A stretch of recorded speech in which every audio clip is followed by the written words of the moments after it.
معانا بقى النهارده حضرتك عرفنا بنفسك. الله يخليك. أنا المهندس محمد عز الدين من السودان.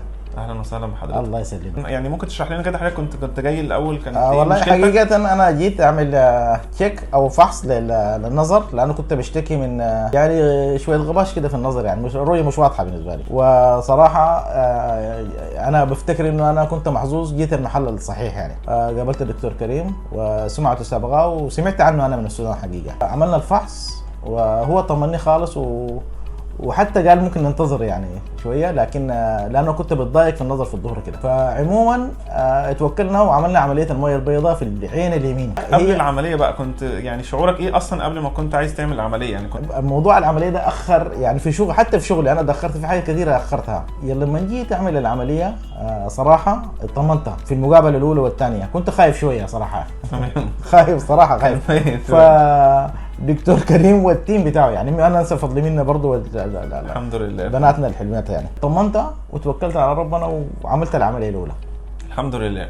وكان ايه النتيجه؟ هي العمليه الاولى هي افتكر هي اللي خلتني اعمل العمليه الثانيه، ولو كان في واحده ثالثه حملها لانه صراحه يعني الخوف كله زال، واي حاجه قالت انه انا في العمليه ما ححس بحاجه. والرؤيه صراحه هي الرؤيه انا يعني صراحه ما قادر اوصف لك انا شايف ازاي يعني. الحمد لله. فالحمد لله الحمد لله كثيرا، وفعلا انا بحمد الله صباح وليل. الحمد لله. في حاله حضرتك كنت المشكله عندك كانت كمان في جوده الرؤيه، يعني انت كنت حاسس انت شايف بس يعني من ورا ضبابيه او حاجه زي كده، صح كده؟ هي دي اللي كان بتخليني انا متردد مرات اقول لا انا شايف كويس، انتظر شويه انا شايف كويس.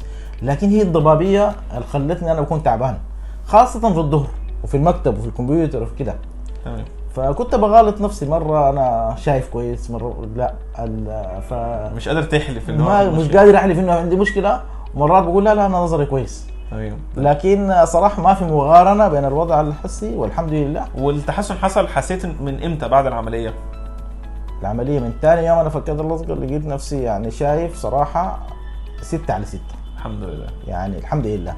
يعني نتمنى ان يعني التجربه بتاعت حضرتك كانت لطيفه، يعني بتحب لطيفه والله. وانا يعني بقول اي حد حتى لو شاعر بحاجه بسيطه سوء نظر يعمل العمليه او يجي يكشف ويسمع راي الدكتور على طول.